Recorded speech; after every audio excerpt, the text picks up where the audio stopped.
the darkest chapters of human history, something stands out as even more horrific than a battlefield. The deliberate mass murder of innocent people. Millions have been killed in the crossfire of ideology.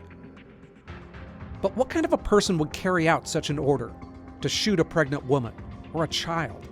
What would you do if you were given that order? We like to think of these people as monsters, but when you look closely, you find out that most weren't monsters at all. The elephant in the room is that they were often people just like you and me.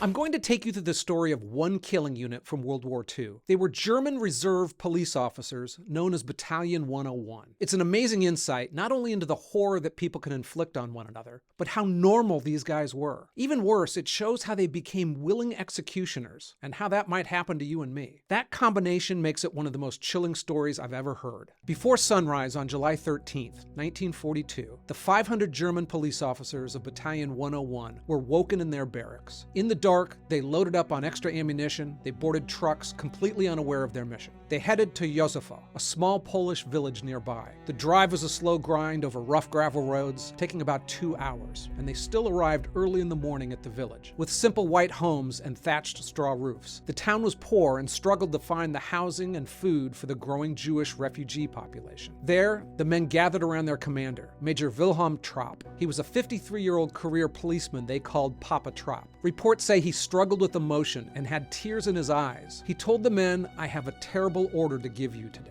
The men were to round up every able-bodied Jewish man in the village and send them to the work camps. The rest, children, the elderly, and all women, were to be executed then and there. The victims were forced to take off their clothes. Then victims and their executioners boarded trucks into the forest. In groups of about 40, each victim was paired off with an executioner, and they walked further into the woods. Some of the policemen even had conversations with their victims as they walked. One German later recalled that his first victim was a decorated World War I veteran who begged for his life without success. After a short walk, the Jews were ordered to lie down in a row, and in unison they were shot point blank in the back of their heads. The carnage was gruesome. Blood, brains, bone fragment were everywhere. It even hung on the shooter's clothing. The killings continued throughout the day, and by sunset, the forest was so filled with bodies it was difficult to find spots for the new victims. By 9 p.m. it was over, and 1,500 people lay dead on the forest floor. So who was Battalion 101? One of the good things about Nazis, from a historical perspective, is that they kept detailed records, accounting ledgers, photos, film, and many of these men later spoke about their actions to researchers or in war crime trials. The men of Battalion 101 were by no means unique in history, but they gave us particular insight into how regular men were transformed into mass murderers. They were part of the order police, a crucial element of the Nazi security system. It was created to maintain public order and enforce Nazi policies within Germany. By 1939, the Germans had stretched their manpower to its limits, so the order police drafted men who were too old to serve on the front lines. As the war progressed, their role expanded to conquered territories, and they ultimately became the foot soldiers of the final solution.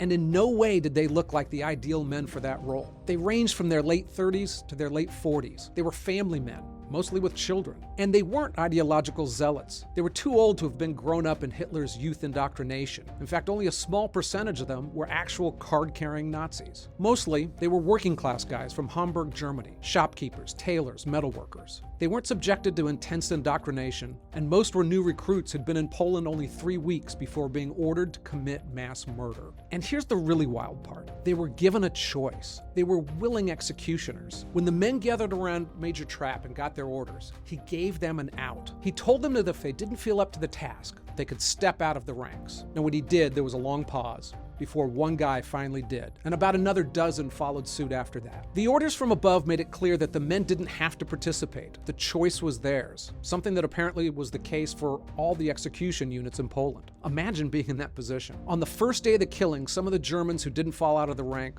did find ways to get out of their job. Some intentionally missed their shots. Some actually hid. Others went back to their commanders and said, I want to be removed from this. Overall, that number is estimated to be about 10 to 20% of the men, but at least 80% of them carried out those orders. Those who didn't were sometimes berated or given grunt assignments, but none of them suffered any serious consequences for their decision. They weren't threatened. Now, murdering innocent people took a crazy emotional toll on the killers. Again, they were shooting children, old people, pregnant women. Some became physically sick. Most were depressed. Most were resentful and bitter. The horror of that killing process psychologically demoralized the group. But over time, their resentfulness disappeared and their killing efficiency increased. Now, some of that was due to procedural changes, like not pairing them up directly with their victims, but overall there was a growing callousness to their action. They devised ways to shoot mothers holding onto their babies so that they'd save a bullet. And as the war progressed and death camps came online, more victims were packed onto trains instead of being shot directly out in the streets. And after they'd cleared the towns, then their job became Jew hunts, to find those who'd escaped out into the Polish countryside, hunting them down one by one. Now, a few of these guys turned into sadistic killers, torturing their victims before killing them, but most didn't. They just treated it as a dirty job they had the misfortune of being assigned. Few groups were more lethal for the Germans than Battalion 101, and in about 18 months, they murdered 38,000 outright and sent another 45,000 people to their deaths at extermination camps. These ordinary men became one of the Third Reich's most devastating execution units. So why? Why did they comply? It might make you question your own values. This is a good time for me to mention that the man who did the best research and writing on this topic of all time is a historian named Christopher Browning. He analyzed legal documents and testimonies and trial records from the 60s when a few of the members of the battalion were brought on trial in West Germany. And 30 years ago, he wrote a book called Ordinary Men, where he looked at the factors that influence these men's behavior, which I'll break down into 3 categories. So, if you want more information, that is the book to get. The biggest point he made was that the men weren't psychologically abnormal. It's really more of a study of group dynamics. The first major factor he cited was peer pressure. The men just didn't want to look cowardly in front of their buddies. They were fearful of being ostracized, and many simply just didn't want to let the other guys down. They knew that if they didn't carry out those tasks, the other men would have to take up their slack. Another motivator was deference to authority, which often overrides moral concerns, especially within the military and especially in wartime. Now, part of that is due to the culture they lived in, which certainly emphasized respect for authority in the chain of command. But beyond that, the men believed that authority did have the answers. They accepted the broader ideological authority of the Nazi regime, which brings us to indoctrination. So these guys usually didn't display overt hatred towards Jews, but they did have the exposure to the Nazi propaganda and the prevailing anti-Semitic attitudes of the time. Jews were blamed for every problem Germany had, from inflation to unemployment to health issues. That progressed to a dehumanization and an us versus them mentality. The men of Battalion 101 did buy into that notion that all Jews were their enemy. There were other psychological factors at play as well, including denying personal responsibility. In their eyes, they were just a cog in a much larger machine, no different from American pilots who dropped bombs on populated cities. They weren't evil, they were soldiers doing their duty, even if that duty might haunt the rest of the world for generations. That final twist allowed them to spin reality enough to view themselves as victims themselves. They first had the misfortune of being assigned this awful job. Then after the war, some, not many, were tried for war crimes. They believed they were victimized once again. Battalion 101's story's dark insight into the human capacity for cruelty, fueled by a sense of duty.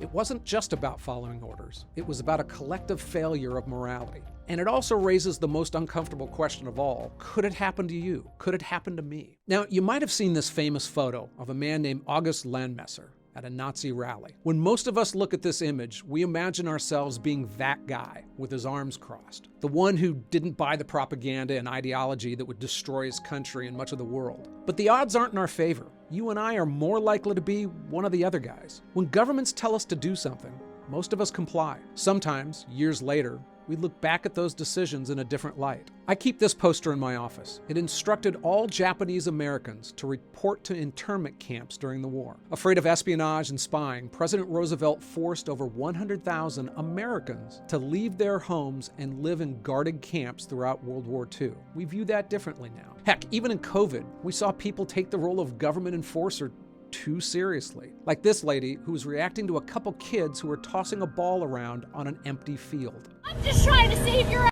and save your life. But die, okay? I hope both of you get the coronavirus. I hope you both die a long, painful death. She was a teacher in real life, certainly unhinged, but in her mind, she was the good guy, enforcing the rules for our safety. So ask yourself how you might react when asked to do the greater good. Recognizing that we all have the potential to follow the crowd is step one. The real test is, what do we do then? I'm Ken LaCorte. Thank you for watching. Stay curious and keep thinking for yourself. Until next time.